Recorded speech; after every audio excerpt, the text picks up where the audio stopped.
and good morning. Thank you so much for joining us here on Unfiltered Vision News. My name is Dr. Ashaki Noni Nichols, and I will be your host of Unfiltered Vision News, coming to you Monday through Friday, 7 to 9 a.m. I hope everybody can hear me okay because, I do talk soft. So I've got a really good microphone called a Yeti microphone, so you might want to try one. So a lot of news happened over the weekend. I mean, a lot.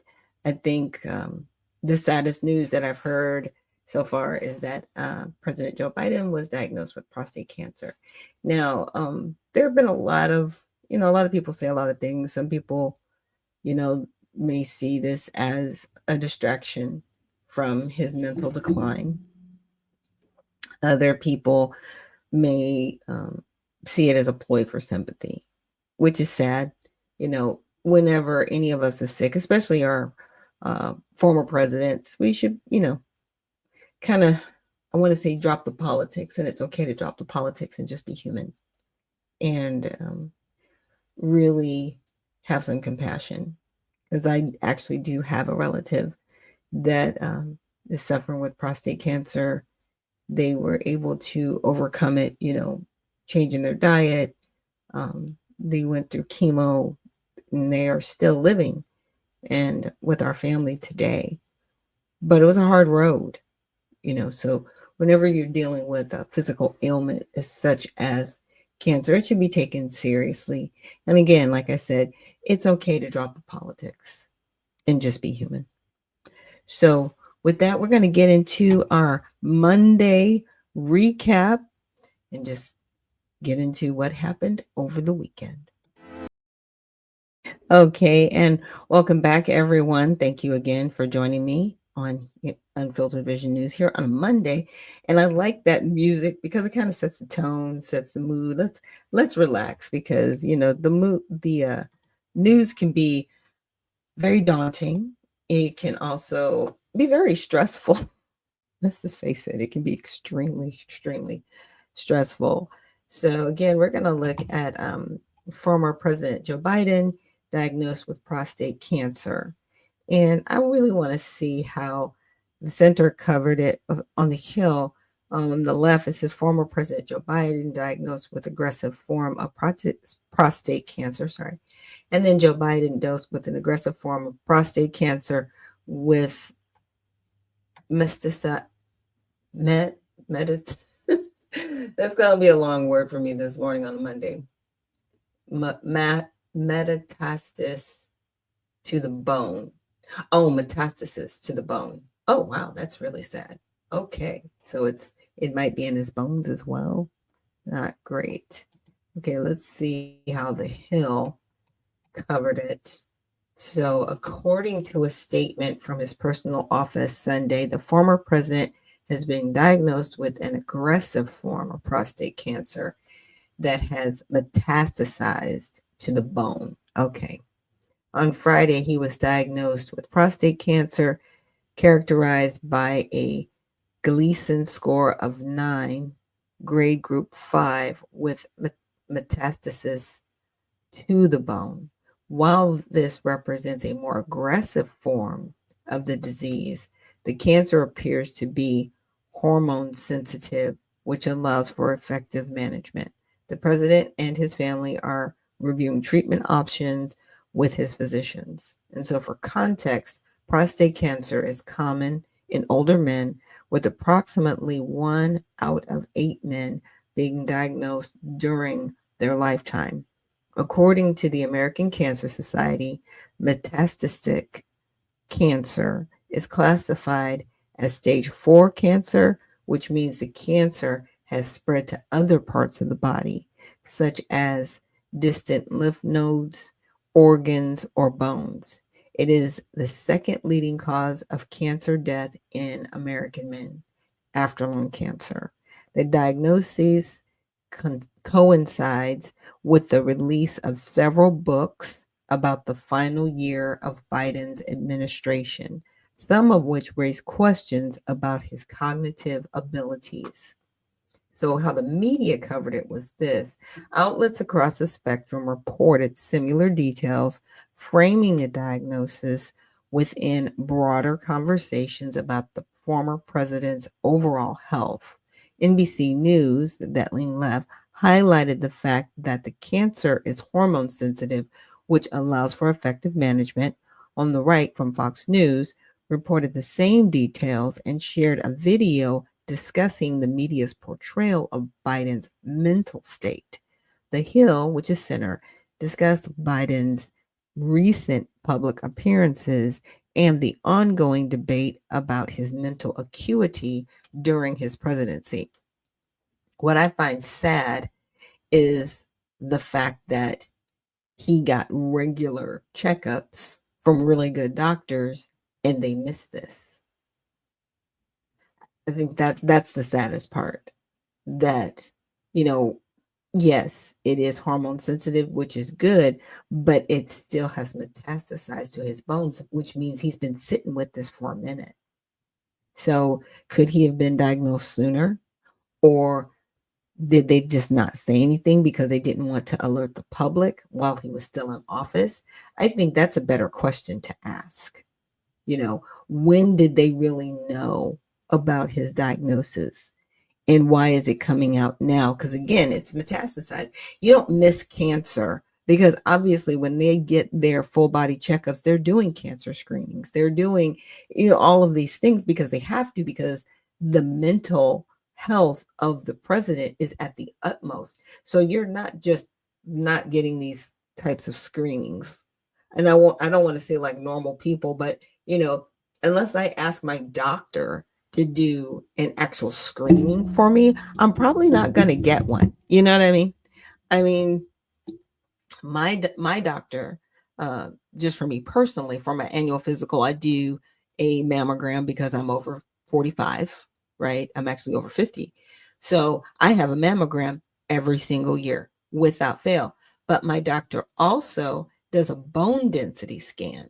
So he actually measures my bones and lets me know, if my bones are deteriorating, if I need to take maybe more vitamin D or, any other types of supplements to help in that way, because, in women, we suffer with osteoporosis. So I've been going to my doctor for 4 years. And so I've been screened for that every single year. And if there's a concern, my doctor tells me.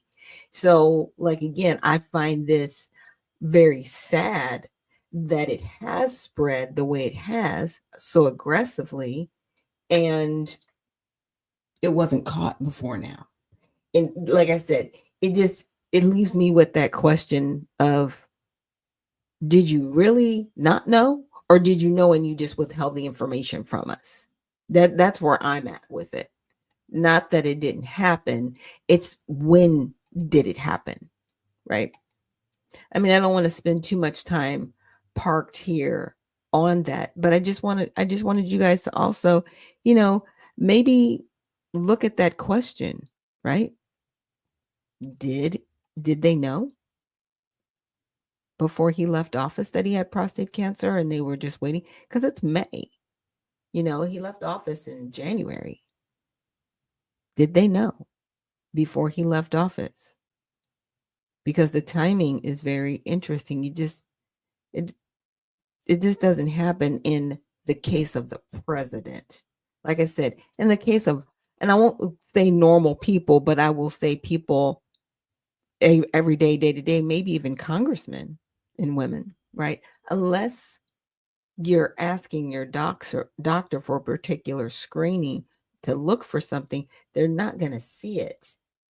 But this is the president. I'm sure he was getting his blood work screened for cancer all the time. He had to be. He had to be. So I want to look at, I always find this cool. They have the Doge latest federal cuts and firings. We won't look at that today, but I did want to look at this. The Moody's downgrades US's perfect credit rating, cites rising debt. Okay, that's not great. Not great. So the details: Moody's lowered the US's rating from a triple A to a double A, capital A, small a1, and placed blame on successive presidential administrations, but said the U.S. retains exceptional credit strength, such as size, resilience, and dynamism, and the continued role of the U.S. dollar as the global reserve currency. It also changed the U.S.'s look from negative to stable. Okay. So even though I'm sorry, I skipped over the summary, but Moody's, the influential American financial services company, has downgraded the US's perfect credit rating, citing rising debt as a main reason. Now we'll go to the context. The US retained its perfect rating from Moody's since 1917, but was warned by the firm in 2023 that it was facing the risk of a downgrade. Fitch Ratings downgraded the US in 2023 and S&P did so in 2011. Interesting, because in 2023 Biden was in office both times, as the president in 2023 and then also as the vice president in 2011. Just wanted to make that correlation. Other sovereigns, such as Canada, Australia, and Germany, have perfect ratings from Moody's. Yeah, because they don't carry as much debt and nobody leans on them pretty much for different things. They're not leaned on like the United States is leaned on. They're just not. So if they have perfect ratings from Moody's, yeah, they should. They better. Why wouldn't they? The United Kingdom is 2 ratings below the US with an uppercase A, lowercase a3, and China is 3 ratings behind the US at an A1. So that's capital A1. And the reason I'm saying it in that vernacular is there might be people who actually listen to this without necessarily looking at the visuals. So the keynotes are that Moody's said the downgrade reflects the increase over more than a decade of government debt and interest payment ratios to levels that are significantly higher than similarly rated sovereigns. The White House reported that with a statement saying it has been focused on fixing Biden's mess, and spokesman Kush Desaya said if Moody's had any credibility, they would not have stayed silent as the fiscal disaster of the past 4 years unfolded. How the media covered it. Politico, who leans left, opened its article by calling the adjustment a blow to the Trump administration. Interesting. BBC News Center and Fox Business, and Fox leans right, BBC is center, included that the downgrade came as Trump's big, beautiful bill failed to clear Congress. And we'll look at some of those numbers. I know I had some numbers pulled up on Friday, but maybe, later on we will pull up the numbers and we can see what the budgets are going to look like from 2025 to 2034. Sorry, tongue twister.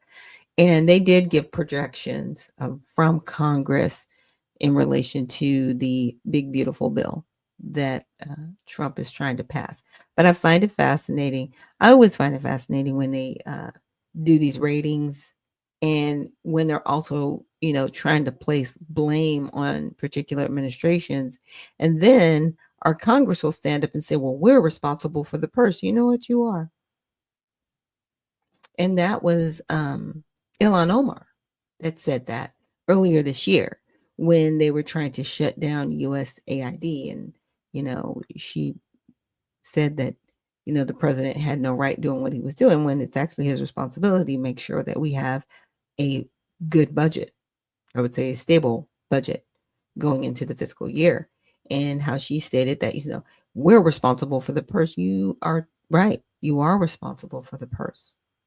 So the question is, who dropped the ball on getting this done? maybe we need to go back and look at the Appropriations Act of 2021, because obviously that was a reflection to 2023, right? Trump wasn't there. So you can't place blame on him for the downgrade that happened in 2023. He wasn't in the office. He just got back this earlier year. Now, other people might say, well, that was a carryover from, his previous administration into the Biden administration. You still can't place blame because it was 2 years into the Biden administration. So this unfortunately does fall at the feet of the Democrats. You had the House, you had the Senate, and you had the executive branch. Just saying. You did. And here we are. We haven't gotten through a full year, and the downgrade is here for past performance. You do right now have the ability to fix this, right? And I think Rand Paul definitely, he went against a lot of people in the Republican Party over this last bill. He was not very, I won't say happy, right? I'm not going to get into emotions like that, but he was very concerned. I think that's a better way to put it, about how they were going through the budget. And he said, if we're saving some of this money with Doge, maybe we can continue to make these cuts and save money when we're moving forward with this budget, right? So I want to say the first round of budget changes that they made earlier this year, he actually voted against some of the changes that were proposed by the Republicans when it came to, budgetary issues. He was like, if we're not saving the American people money, then maybe we shouldn't be doing this. And I really appreciate him standing up and being that voice of reason in opposition. And so with that, we're going to take a short break, and I'll see you guys on the other side.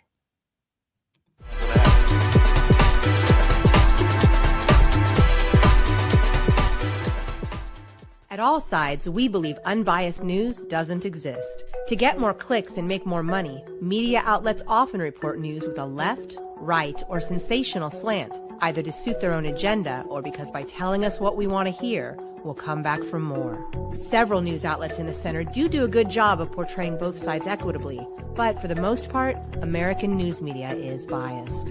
Bias isn't necessarily a bad thing. The key is to get multiple perspectives. But making matters worse, social media and internet search results are heavily filtered, showing us the most popular opinion or results that match our preferences and make us happy. That means we're all living in filter bubbles, where we're only exposed to viewpoints we already agree with, making us less informed and less tolerant of different people and ideas. At All Sides, we give bias ratings for hundreds of media outlets. By freeing people from filter bubbles and providing different perspectives, we can all be better equipped to understand the world and each other. So how do we do it? All Sides has created a patented, fair, transparent process to rate the media bias of hundreds of news outlets and writers. We assess each media source and rate them as far left, center, lean right, or far right, allowing you to quickly identify different perspectives. All Sides is constantly evolving our media bias engine. The more you participate, the better our ratings will be, and the better our news coverage will be. Go to allsides.com to get involved.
We've unified our end-to-end encrypted services to make them easier to use together, because privacy should be the default for everyone.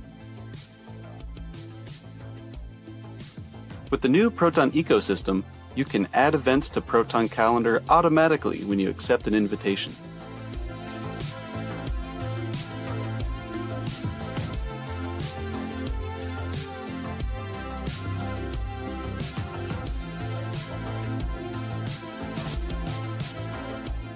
Easily share large files with a secure Proton Drive link.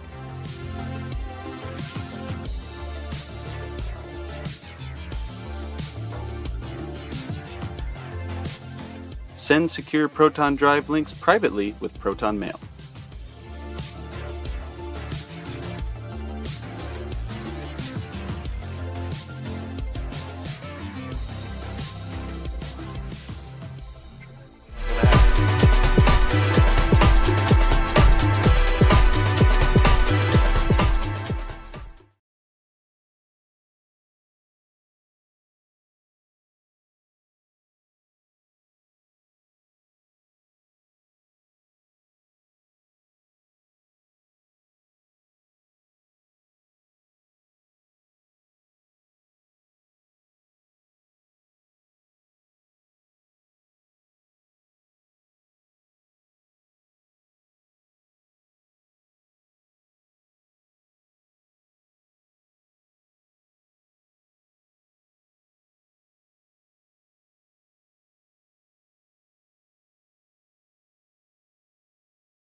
They don't. I would much rather us not.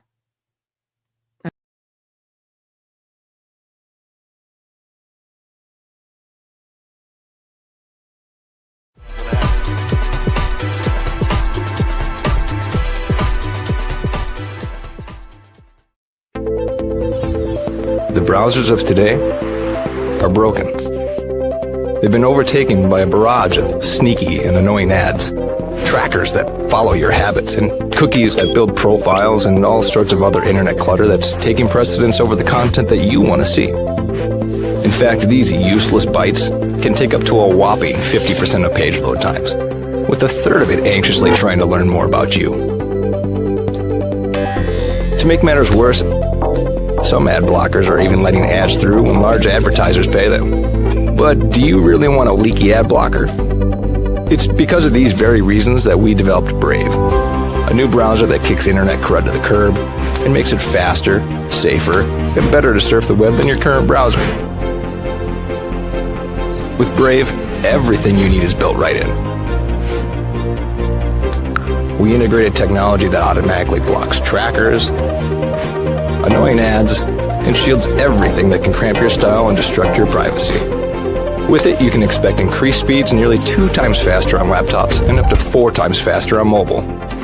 And unlike any other browser, Brave allows you to support your favorite publishers with automatic micropayments, so it's a win-win for you and your favorite sites. To top it all off, Brave is open source, because we truly believe it's our web and we need to fix it together.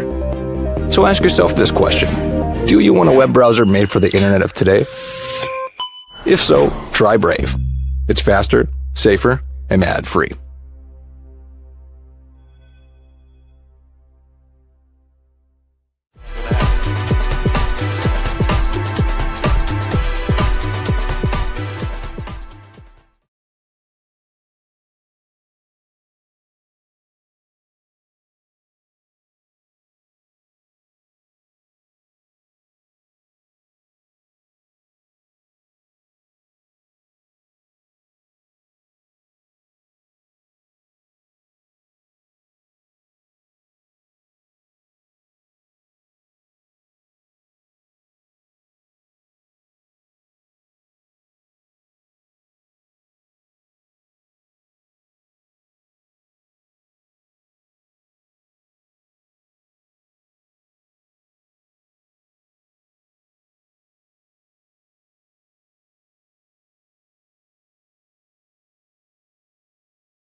talk about the big new bill. Let me get my screen right. I know there's so many things I have to do being my own best friend. But tomorrow we're going to take a look at the big, beautiful bill. And again, we're going to also look at HR 5376, and that is the Inflation Reduction Act, and see where there are any changes with the big, beautiful bill that would, I don't want to say impair the Inflation Reduction Act, but may have taken on and made some changes to it. I really want us to pass a bill that's not going to put us in more debt into 2034. And I want to say we'll look at that as well and see how much money projected from 2025 to 2034 that, we will be looking at spending going forward. And with that, you guys have an amazing Monday. It's going to be a great week, and we will see you tomorrow.